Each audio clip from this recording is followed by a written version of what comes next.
गाय के गोबर की बात करें तो मेरी मम्मी तो एकादशी के व्रत पे हमेशा गाय का गोबर लेती थी। ये देखिए, एक चम्मच गोबर, अगर हम एक चम्मच गोबर खा लेते हैं तो हमारा तन मन पवित्र हो जाता है, हमारी आत्मा पवित्र हो जाती है। नमस्कार, ये टीवी देख रहे हैं आप और मैं हूं आपके साथ पूजा। और इस वक्त हमारे साथ पंकज श्रीवास्तव जी हैं, जिनसे हम बात करने वाले हैं एक बड़े ही अजब गजब मुद्दे पे। मुद्दा दरअसल ये है पंकज जी कि एक एमबीबीएस डॉक्टर, जिसके पास अक्सर आप अपनी किसी भी आम समस्या या गंभीर समस्या को लेकर जाते होंगे कि वो डॉक्टर आपका इलाज करेगा, आपको दवाइयाँ देगा।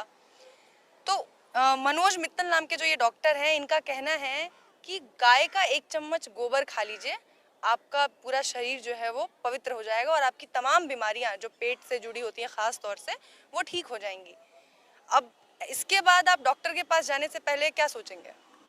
जानवर के बच्चे जब गोबर देते तो जानवर को खाना चाहिए ना। ये तो जानवरों से भी गए गुजरे हैं। अगर गोबर में ही सब कुछ होता तो हमारे जो इतने साधु संत हुए, जो देश में इतने जो आबादी है, वो अन्न क्यों खाती है, वो फल क्यों खाती है, वो ड्राई फ्रूट क्यों खाती है? सब गोबर ही खा लेता, ड्राई फ्रूट से ज्यादा महंगा गोबर मिलता। कौन सी किताब, आपने जैसा कि कहा कि किसी किताब में ये लिखा तो है नहीं कि गोबर खाने से स्वास्थ्य अच्छा होता है, तो इन्होंने कौन सी एमबीबीएस की किताब पढ़ी है जहां से इनको ये ज्ञान मिला है? ये भाजपा के व्हाट्सएप यूनिवर्सिटी के स्टूडेंट हैं। इनको अजब गजब चीजें भाजपा के व्हाट्सएप यूनिवर्सिटी में, उन आरएसएस के व्हाट्सएप यूनिवर्सिटी से ज्ञान प्राप्त होता है कि देश की आज़ादी भीख में मिली, चाटा खाने से आज़ादी नहीं मिलती, देश के क्रांतिकारियों ने भीख मांगकर आज़ादी ली, गोबर खाने से होता है, मूत्र पीने से होता है। ये गोबर को च्यवनप्राश समझ के खाने वाले लोग हैं। ये गोबर को हलवा बनाकर खाएं, इनका हलवा इनको मुबारक हो। उनमें और भी घी डालें, शक्कर डालें, ड्राई फ्रूट डालें, मावा डालें, खूब खाएं, खूब फले फूलें, रोटी खाना छोड़ दें। क्यों खाते ये?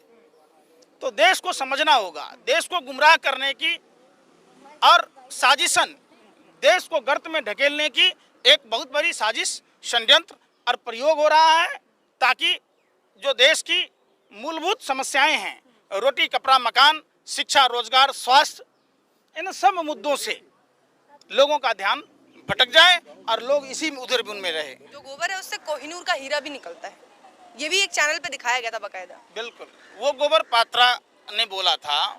अगर अंग्रेजों को पता होता कि गोबर में कोहिनूर है तो कोहिनूर नहीं ले जाता, गाय को ही ले जाता। समझिए, गोबर को ले जाता, वहाँ कोहिनूर निकालता रहता, ढूंढता रहता। वो वही हरामखोर है राष्ट्रीय जोकर, जो 12 हिंदू राव में जब डॉक्टर था तो महिला के साथ क्या किया वो सबको पता है। चुनाव के समय में वो कपड़ा पहन लेता है, धार्मिक कपड़ा पहन लेता है, चंदन टीका लगाकर लोगों के झुग्गियों में जाता है। जब वहीं झुग्गी तोड़ा जाता है, जब गरीब आदमी को उजारा जाता है, तब वो नहीं नजर आता है। कोरोना काल में जहां एक डॉक्टर होकर जहां कोरोना के मरीजों का इलाज करना था, वहां वो टीवी चैनलों में बैठकर देश में नफरत फैलाने का काम करता है। ये नफरती चिंटू हैं। जो बाबा साहब अम्बेडकर ने समता मूलक समाज और धर्मनिरपेक्ष राष्ट्र का लक्ष्मण रेखा खींची है, उसके विपरीत काम करता है और देश को गर्त में पहुंचाने का काम करता है। ये लोग अनपढ़ और जाहिल हैं। ये कुत्तों से भी गए गुजरे हैं। कुत्ता भी मालिक का खाता है तो मालिक के प्रति वफादारी करता है। दरवाजे पर अनजान आदमी को देखता है तो भौंकता है। और ये वो लोग हैं जो देश का खाकर देश को गर्त में ढकेलने का काम करते हैं। जानवर बच्चे, गाय के बच्चे को, भैंस के बच्चे को ये पता है कि माँ का दूध पीने से विकास होगा, और ये लोग तो जानवर से भी गए गुजरे हैं। इनको ये पता है कि गोबर खाने से, तो जो जानवर का बच्चा है वो गोबर क्यों नहीं खा लेता? अगर गोबर में ही सब कुछ था तो जैसे गाय का गोबर वैसे आदमी का गोबर, तो ये डॉक्टर को आदमी का गोबर खा लेना चाहिए, लेटरिन खा लेनी चाहिए।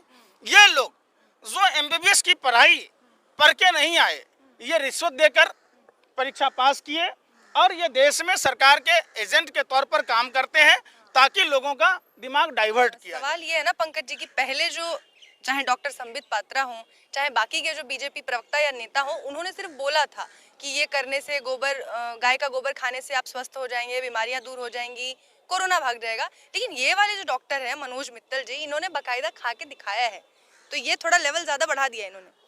इनको भी राज्यसभा में जाना होगा, इनको भी पद्म सम्मान लेना होगा, इनको भी वाई+ सुरक्षा लेनी होगी, इनको भी किसी बोर्ड में मेंबर बनना होगा। यही तो हो रहा है देश में। देश में हो क्या रहा है? जो जितना लुच्चा है उतना ऊंचा है। आप सोशल मीडिया पे भी जो उन्होंने ज्ञान दिया है कि रोज 1 चम्मच खाइए, उनकी माताश्री भी एकादशी के दिन जब व्रत करती थी तो 1 चम्मच खाती थी, उससे वो स्वस्थ रही हमेशा। तो उन्होंने ये एडवाइस दी है और सोशल मीडिया पे हम देख रहे हैं कि उनके इस वीडियो के नीचे लोग भी 2 धड़ों में बट गए हैं। कुछ लोग ऐसे भी हैं जो उनका समर्थन कर रहे हैं, वाहवाही भी कर रहे हैं। देखिए, किसी भी धार्मिक शास्त्रों में कहीं गोबर खाना नहीं लिखा हुआ है। अगर एकादशी के कथा का किताब अगर उलट के देखेंगे तो वहाँ निराहार की बात की गई है, वहाँ फलाहार की बात की गई है, वहाँ गोबर खाने की तो बात ही नहीं की गई है। तो धर्म का ज्ञान इन लोगों को है नहीं। इन लोगों को धर्म का आवरण कौन ओढ़ता है, जिसको गलत करना होता है। रामायण में आपने देखा होगा कि जब रावण को माँ सीता का अपहरण करना था तो उसने भगवा वस्त्र पहनकर माँ सीता का अपहरण किया, जो लक्ष्मण रेखा थी। अगर रावण अपने पारंपरिक वेशभूषा में जाता तो माँ सीता का अपहरण नहीं होता।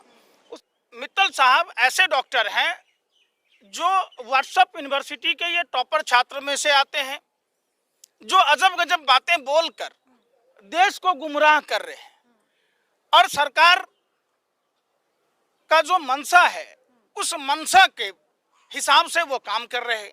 इन लोगों को खुली छूट दी गई हुई है कि आप अपना अपना जो प्रदर्शन कीजिए मदारी की तरह और लोगों के माइंड को कंट्रोल करने का काम कीजिए। जो लोग बेरोजगारी पर पूछ रहे हैं, आपने देखा था 2.25 आंख वाला कानिया लाला हरामदेव जब कोरोनिल की डुप्लीकेट दवाई कोरोनिल के नाम पर कोरोना का निकाला था तो उसको हुआ कुछ नहीं हुआ ना।